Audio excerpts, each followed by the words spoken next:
and we just got out of the Lucasfilm studio panel where so much was announced, and I'm here with two men who are very important to Star Wars, Dave Filoni and Jon Favreau. Welcome, guys. Hello. Hello. Yeah, and I want to address the big news of the day for you, Dave. You're directing a movie. So why did you? Yeah, apparently. Why did you decide it was time to take on a feature?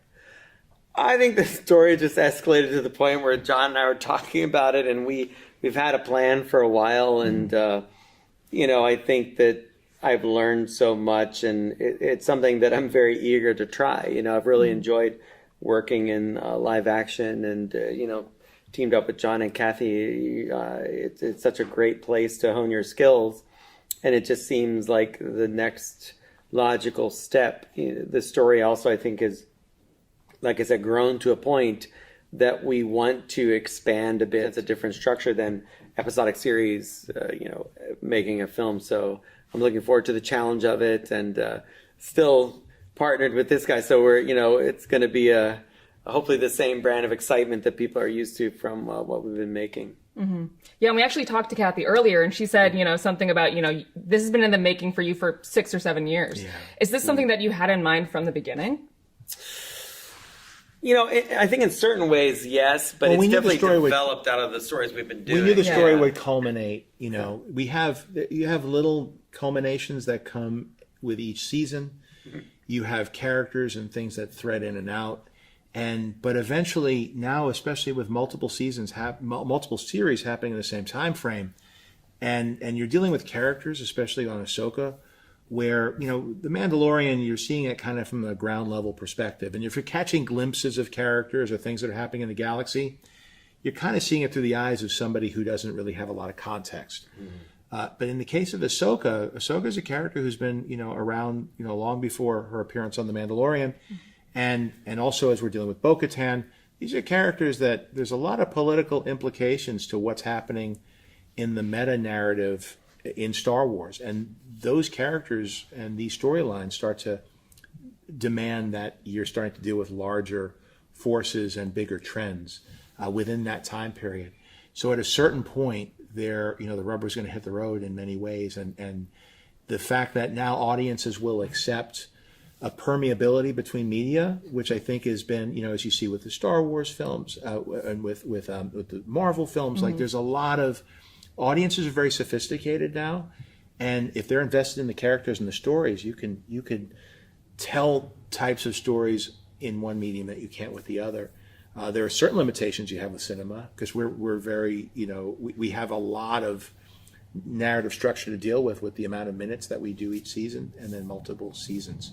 But with a movie, you have to make sure that it all kind of comes to a head and resolves in that 2 hour and a half period. Yeah, so we've talked about Mandalorian and Ahsoka and, how all these shows kind of intersect. And you did mention that this will take place during the Mandalorian timeline. So could this be kind of considered almost like a Mandalorian finale, the movie? I don't know if I'd call it that as such. I think of the time period now as the New Republic time period. And it's something that has existed long before we were ever making The Mandalorian. The idea that after Return of the Jedi, there was a new republic and that the heroes still had to defend that republic from, the remnant empire is a very old idea that we brought into the first season of Mandalorian because it's what was always there. So as we've gone along, I keep a very large diagram whiteboard timeline of all the things. And as we build story, I showed John, I'm like, if we do this, it's almost like a crime scene. Mm-hmm. We could lead to this, and then that could mean we could do this. And he said, well, what about this? I'm like, yes, well, let's put that up there.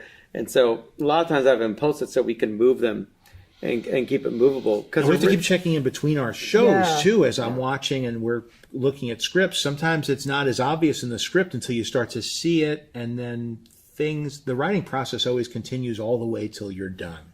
Yeah, delivered, because you always have insights that the story tells you, and so as we're laying the stuff out, because then we have what exists in canon, and we also have stuff we love to pull in from extended universe legends. Mm-hmm. There are certain stories and characters that people have connected very, very much with over the years that might not officially be part of what is considered official Star Wars, but because it's so much a part of the Star Wars community.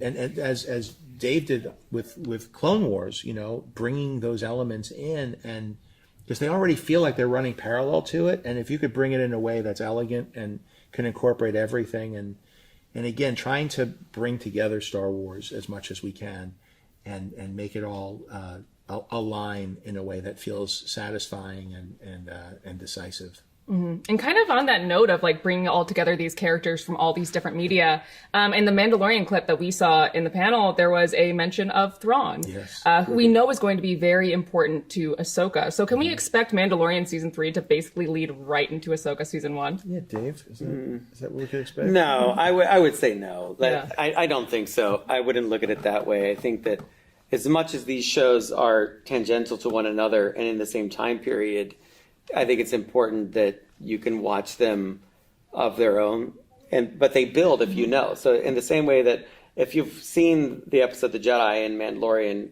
then Ahsoka's going to you're going to get a little bonus, like, oh, I understand what's going on from the get-go. But you're still going to understand what's going on because we picked up A New Hope at episode 4, right? So Star Wars, to us, we came in the middle of it.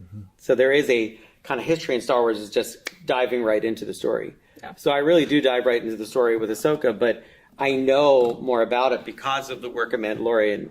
And it's, it's the same as Skeleton Crew.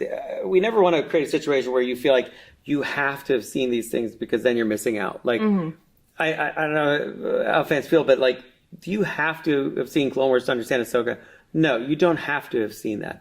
Does it help? Will you know more and understand more? Sure. But it's not, if you haven't checked out, but you can, thanks to Disney Plus, it's right there. Well, that's the other thing, isn't it? It's a different world now. It's interesting how it changes, and by the way, user-generated content where they're putting up their, because I know when I watch a show, sometimes especially if a show hasn't been on for a year or more, I'll watch recaps. There are certain YouTubers that I'll watch who will kind of walk me through it, in addition to content that's being put out by the networks or the studios that are doing it too. So I think the audiences are tremendously sophisticated now, but I think what Dave's saying is important, is you should be able to just drop in, watch something. If I'm there with somebody who's never watched before and they just want to watch this series, we make sure that they can get it. But I think that there's always a sense that if I knew more, I would understand the context of that. And then we also have what happened previously on the shows too, which helps sort of contextualize what you're going to see. But I think, again, there are people who've been involved with Star Wars for so many decades, and you want them to benefit in the experience. You want to acknowledge what they've done and make it that if you've put that time in, that we're going to respect that. Yeah, and it's neat because now, hopefully if you like any one of these shows, you go, oh, this is relevant to that, and you get to enjoy more. Because I know when I was a kid, if Clone Wars existed, when I saw New Hope, I'd have gone right and watched that because Obi-Wan Kenobi talks about it. And I was like, Dad, what is this? Why are you showing me episode 4? Where's 1, 2, and 3? And he's like, there isn't 1, 2, and 3. I'm like, that doesn't make any sense, Dad. And so now we live in a world where those kids can get those answers immediately. And they come in through different, we assume everybody saw the original trilogy first, but that's not the case anymore. A lot of people watch Clone Wars first. A lot of people watch, the prequels. It depends where you grew up. It's like music. And so it all has to line up, and ideally it's working for each of those different groups of audience members. Something for everyone. Something for everybody, Yeah. It's funny that you mentioned the previously on, because I've noticed those are so tailored to like the episode you're about to see, which I think is interesting. Yeah. But that's something we've inherited. I mean, I learned a lot, like Game of Thrones. It would be so, because they had so many storylines, Yeah. And so you would kind of, you want, it also creates an expectation around it. Like you start to anticipate, oh, who is this? What is this? And then sometimes it fulfills it. Sometimes it just goes a whole completely different direction. And I love that about that show, that I never knew what to expect. Yeah, and I kind of want to talk about more about that kind of interconnectivity. In the Book of Boba Fett, you had Din and Grogu make their big reunion in that show. So that was kind of a bold move at the time. Do you think, in hindsight, do you think that's something you might do more of? I think it was a very particular set of circumstances there where we were not on the air for 2 years. And that amount of time we wanted that amount of time to pass in the show, basically, give or take. And you also had the central dynamic of the show with those two characters, and that either of them alone were not going to be fulfilled. And so we got to play that out as a chapter in that book. and then we're able to come back into a dynamic where they could be rejoined together, which would allow for the storytelling. I don't know how I would have been able to tell stories without those characters, having separate storylines for the two of them over a long time, showing both of them were not flourishing, that they were both in this imbalanced state. Because although it's interesting to watch the two of them alone, you definitely got the sense that they weren't doing as well as they could have been, that they were not, that this was not their destiny.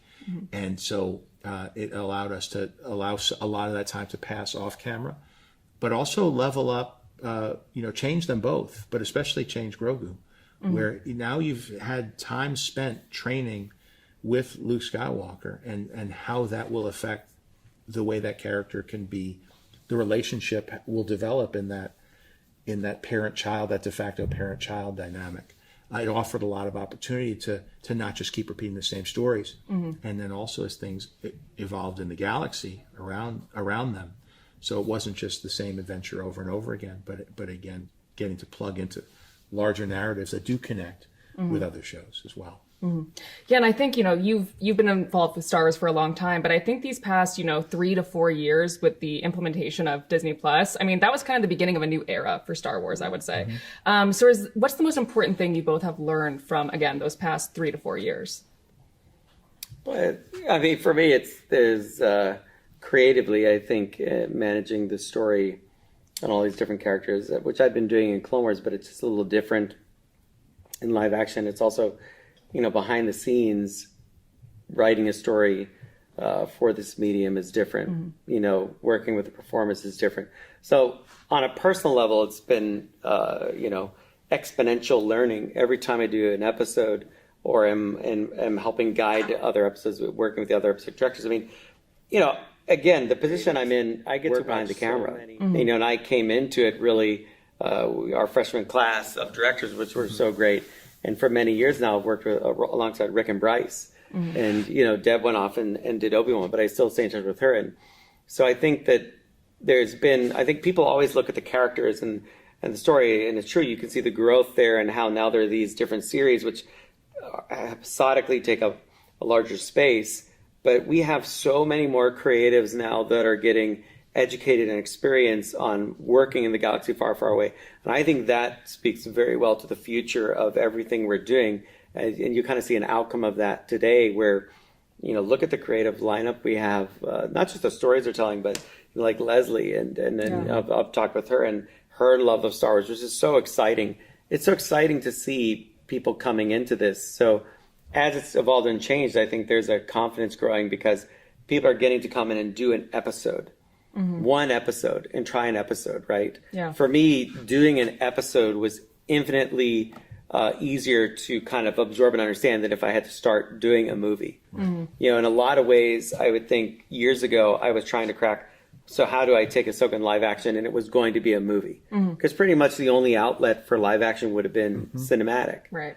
But as streaming became available, you start to think, okay, so let me think of this episodically, which for me made a lot more sense because I've been doing nothing but episodic for years. And, Mandalorian kind of opened this door to say live action episodic Star Wars television, which when I was a kid, I would have killed for that. I mean, I'd watch that every week. So it's really fulfilling something we like. There's so much more room to experiment too with new filmmakers because Dave had never done live action before. And look at the learning curve so quickly from having that collaborative environment, doing a few episodes here, also writing, me learning to write from him for Star Wars. And then you could try something different for an episode because if it fits within the context of the whole season, that's where you start to feel where you can go. And if there's an instinct or if another filmmaker comes in, Peyton Reed coming in for the finale of season 2, and the excitement that he had that he was going to get to tell this part of the story, or Robert Rodriguez bringing his energy and his brand of action and fun and excitement around the reintroduction of the character of Boba Fett and each one brings something different, and we're lucky that not only do we get to see it here at Star Wars Celebration, looking at a trailer for like Acolyte, for other hearing about other shows that are coming together, Like that's Andor. It's super exciting. But then also to be part of that collaborative group within this, interconnected time period where we have all these filmmakers and different storytellers and writers and actors, you don't get, that's not, Dave's saying something that's very true. And somebody who comes from movies more so is, here's what we're making, here's how we're going to do it, here's when it's done by, here's what our budget is. And sometimes you're right, sometimes you're wrong, but everything's on, all your chips are on one number. Yeah. With TV, you get to collaborate. You could take chances on different tones. You could take different chances on people who might be less experienced, but could also bring a lot to it. And so we've worked with a lot of people like yourself and Peter Ramsey come from animation who've completely enriched the way we approach storytelling because they come in with a very visual, front-loaded sense of how you're going to approach a story. Then you deal with somebody like Rick Famuyiwa, myself, Lee Isaac Chung, come more from of the independent, we start off in lower budget films where you're coming at it more from what are you shooting and how do you put it together. You don't have that kind of planning. But you start to bring everybody together, and now we start to share the best of each, and we develop our own version of how it goes. And then the technologies that we, of course, from ILM, but also the stuff that I've been working on before then with Jungle Book and Lion King. And now all of a sudden you got a whole ecosystem around it, where you're learning and developing techniques, and you're all checking on each other's stories and how it's being handled. And ultimately you have people like Dave or Doug Chang who've been around for a long time with Star Wars, who you can go to and say, this seems fun, does this feel right? And they could be like, I'd stay away from that because that people are going to think that with that, they're going to connect with that. But you might want to look at this, whether it's or we're doing something like that over there. Or we're doing something because now we have certain things you got to make sure everything's special and protect, people's ideas and protect the uniqueness of things. So that everybody feels that they have their room to do their thing. But and Dave's been really great about not stifling, but to say, hey, I see what you're doing. I don't know if that's how you do it, but have you ever, or point you in a direction of other areas to look at?